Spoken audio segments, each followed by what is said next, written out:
Network 10 के खास कार्यक्रम रिपोर्टर्स लाइव में आपका स्वागत है, जिसमें हमारे साथ प्रदेशों की राजधानियों और शहरों से हमारे संवाददाता जुड़ेंगे और जानकारी देंगे कि क्या है उनके शहर की खास खबरें। यूपी से हमारे UP state head Raghavendra Pratap Singh हमारे साथ जुड़ गए हैं। राघवेंद्र, क्या कुछ जानकारी है उत्तर प्रदेश से रिलेटेड आज की?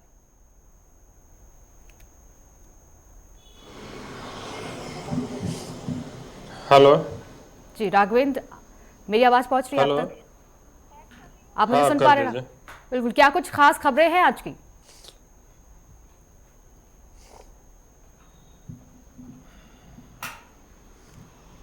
देख लो, मैं मिला दिया हूँ। हो गया। राघवेंद्र, क्या कुछ खास खबरें हैं आज उत्तर प्रदेश की?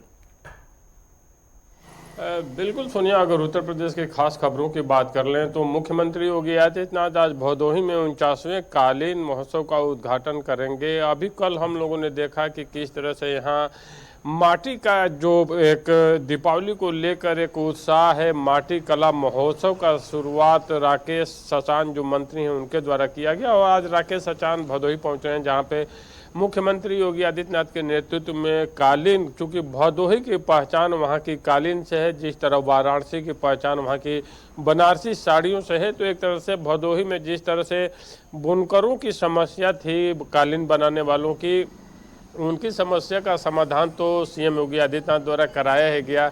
बिजली की जो समस्याएं होती थीं उनका निराकरण किया गया और कालीन की पहचान विदेशों तक पहुंचे, उसके लिए 2017 से लगातार योगी आदित्यनाथ की तरफ से किया गया है और सरकार आज उसी को प्राथमिकता देखते हुए 49वें कालीन महोत्सव का शुभारंभ भदोही में होगा। उसके बाद से मुख्यमंत्री योगी आदित्यनाथ गाजीपुर जाएंगे, जहां पे वो विभिन्न कार्यक्रमों में शामिल होंगे। तो एक तरह से कहा जा सकता है कि पूर्वांचल के वो क्षेत्र हैं जो विकास के दूर रहते थे, इंफ्रास्ट्रक्चर की बहुत कमियां होती थीं, सड़कों की कमियां होती थीं, बिजली की वो व्यवस्था नहीं होती थी जो होनी चाहिए। कृषकों को खाद से लेकर अन्य जो समस्याएं होती हैं उनका निराकरण करने के बाद सीएम योगी आदित्यनाथ का ये भदोही और गाजीपुर का दौरा बेहद अहम हो जाता है।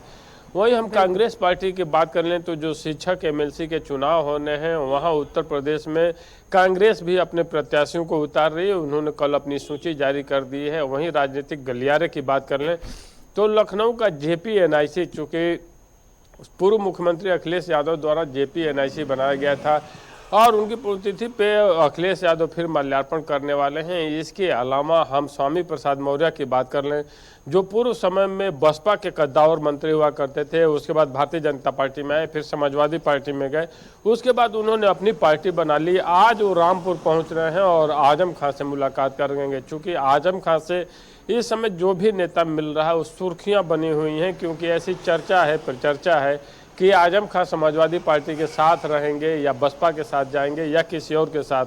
क्योंकि जब आजम खां जेल से रिहा हुए तो कांग्रेस दफ्तर पे भी स्वागत के तमाम होर्डिंग्स और बोर्ड लगे हुए थे। तो एक तरह से राजनीतिक हल्के में जिस तरह से 2027 का चुनाव होना है, उनकी तैयारियों को देखते हुए भी ये मुलाकात बेहद अहम हो जाती है। अब देखना होगा कि मुलाकात के बाद स्वामी प्रसाद मौर्य और आजम खां का क्या स्टेटमेंट होता है। वहीं हापुड़ की बात कर लें तो हापुड़ में जिस तरह डीएपी खाद की कालाबाजारी की बात सामने आई थी, उस पर एक जांच बैठा दी गई है। वहीं पूर्वांचल की बात कर लें तो अब मौसम ने करवट ली है और एक तरह से सुबह और शाम की हल्की ठंड दस्तक दे दी है। लगातार हो रही बारिश, खास करके तराई बेल्टों में जिस तरह की बारिश देखने को मिली थी अभी कुछ दिन पहले, उसके बाद से अब जाड़े की एक आहट देखने को मिल गई है। वहीं लखनऊ की बात करने तो यहाँ पे एसआईआर का मुद्दा अभी भी गरमाया हुआ है। हालांकि ऐसी जानकारी मिल रही है चूंकि एमएलसी शिक्षक निर्वाचन के चुनाव होने हैं तो एसआईआर की प्रक्रिया कुछ आगे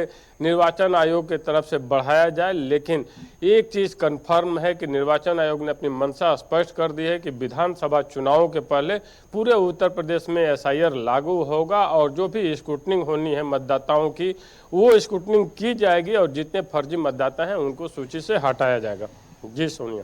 बिल्कुल राघवेंद्र, जानकारी मिल रही है कि आज पीएम मोदी का भी अयोध्या दौरा रहने वाला है। उसको लेकर क्या कुछ तैयारियां नजर आ रही है धरातल पर?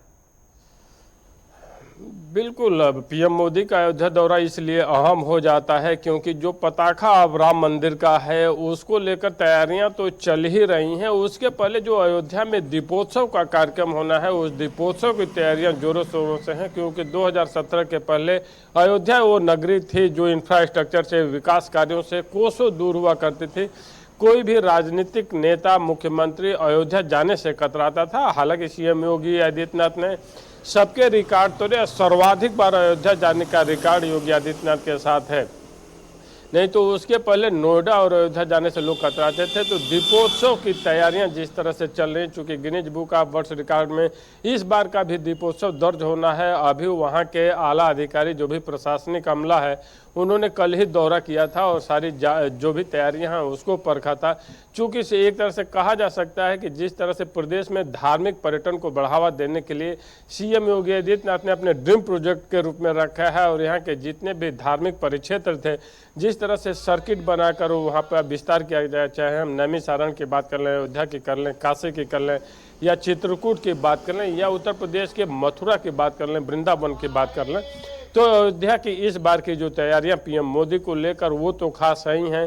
साथ में दीपोत्सव की तैयारियां भी चल रही हैं जो लगभग पूरी हो चुकी हैं।